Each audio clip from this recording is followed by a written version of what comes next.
Amigos del sector solidario, hablemos de impuestos. Este es un tema que regularmente no forma parte del eje central de estudio de nuestros contadores, revisores y gerentes, pues porque como somos entidades sin ánimo de lucro, pensamos que absolutamente todo vale y la verdad es que no. Lo primero sea tener presente que los fondos de empleados, de acuerdo con el artículo 23 del Estatuto Tributario, si bien es cierto, no son contribuyentes del impuesto de renta sobre ninguna actividad, ni la de intermediación, ni otras actividades contempladas en el estatuto. Bien dice el parágrafo que la DIAN podrá desplegar actividades de fiscalización también sobre los fondos de empleados, por ejemplo, para evaluar si posiblemente estén haciendo elusión fiscal, porque por ejemplo tengan actividades que se desarrollan con fines eminentemente rentísticos, que no están orientadas a la satisfacción de necesidades de los asociados y que en cambio sí producen utilidades que después se distribuyen, bien sea a través de actividades o programas sociales, bonos o regalos, que pueden caer dentro de la calificación de ser prácticas de elusión fiscal. También es cierto que, a pesar de que no son contribuyentes del impuesto de renta,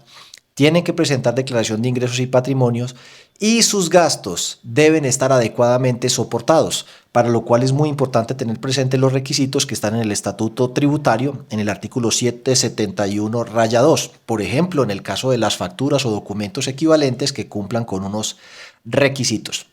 Los fondos de empleados, además, por no ser contribuyentes del impuesto de renta, deben pagar para fiscales ASENA e ICBF, mientras las cooperativas y asociaciones mutuales, por ser contribuyentes del impuesto de renta, así sea en el régimen tributario especial, mantienen la exoneración del pago de parafiscales. Ahora, hablando de las cooperativas y las mutuales, estas están en el artículo 19-4 del Estatuto Tributario. Este artículo fue modificado por la Ley 1819 del año 2016 y a partir de acá ha venido una reglamentación un poco más precisa del régimen tributario especial. Por ejemplo, fue expedido el decreto 2150 del 2017, fue expedido el decreto el concepto unificado 481 del año 2018 por parte de la DIAN. ¿Qué traen estas normas en común? Lo primero, que si bien es cierto, todos los ingresos van a formar parte de la base con la cual se llega al excedente, no todos los gastos podrían ser deducibles, porque tanto el decreto como el concepto unificado señalan que para que se cumplan los criterios de deducibilidad, es decir, tiene que tener relación de causalidad, necesidad, proporcionalidad y los límites que el estatuto establece. Por ejemplo, el artículo 107 y 107-1 dice que además de causalidad, necesidad y proporcionalidad, los gastos relativos a agasajos, atenciones, presentes o regalos no deben exceder del 1% de los ingresos fiscales. El artículo 87 del Estatuto Tributario dice además que no forman parte de la base los gastos por conceptos laborales sobre los que no se hayan practicado retención en la fuente o no hayan sido parte de la base sobre la cual se liquida la retención en la fuente. También dice que los costos y los gastos deben estar debidamente soportados con los criterios o requisitos del artículo 771-2, lo cual implica pues la factura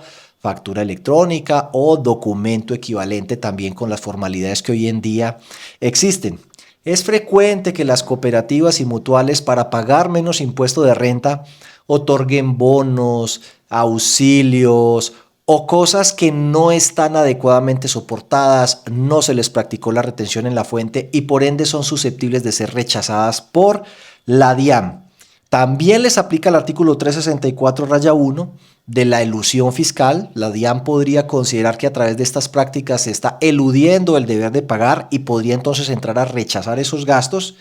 Y el artículo 364-3 establece una serie de causales por las cuales se podría perder la condición de pertenecer al régimen tributario especial. Una de ellas, el distribuir los excedentes de manera distinta como lo establezca la normatividad cooperativa o no cumplir los marcos técnicos contables vigentes. El 364-5 además establece la obligación de hacer el registro web. Hablando de este artículo, el 364-3 conecta directamente con el documento de orientación técnica 21 que sacó el Consejo Técnico de la Contaduría Pública, además de la normatividad que está en el capítulo 4 del título 1 de la Circular Básica Contable sobre los fondos sociales. Tenemos fondos sociales y fondos mutuales. Los fondos sociales se alimentan con excedentes, los mutuales con contribuciones. Así que todo otro tratamiento diferente estaría por fuera de los marcos técnicos contables, ver el documento de orientación técnica 21 y por fuera de las instrucciones de la Supersolidaria en materia de fondos sociales, como por ejemplo aquellas cooperativas que hacen bonos, rifas, bazares o bingos o que reciben por ejemplo donaciones. Estos marcos técnicos contables establecen que eso debe pasar por el estado de resultados, es decir, afectar los ingresos.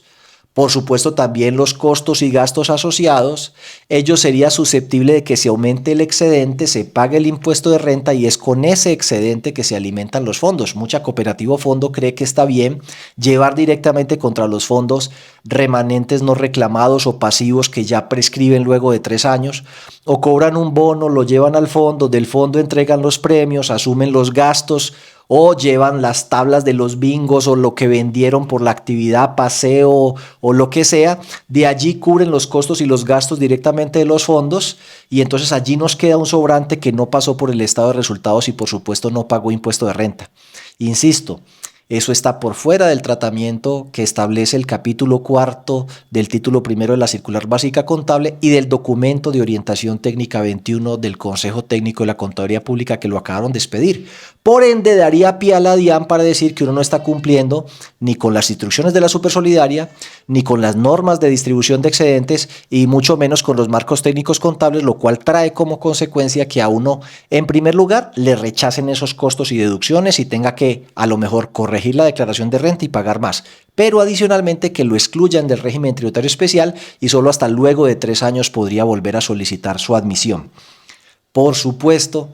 esto es un tema que debemos analizar con mayor profundidad de la mano de una persona verdaderamente experta y por eso hemos invitado a la doctora Rosalba Suárez Ariza, experta tributaria que nos acompañará el 10 de noviembre en nuestro seminario de actualización tributaria, muy oportuno porque ya el año se está terminando y es importante que revisemos no solo este año, sino lo que va a ser la planeación tributaria del año entrante, especialmente en el manejo de los fondos.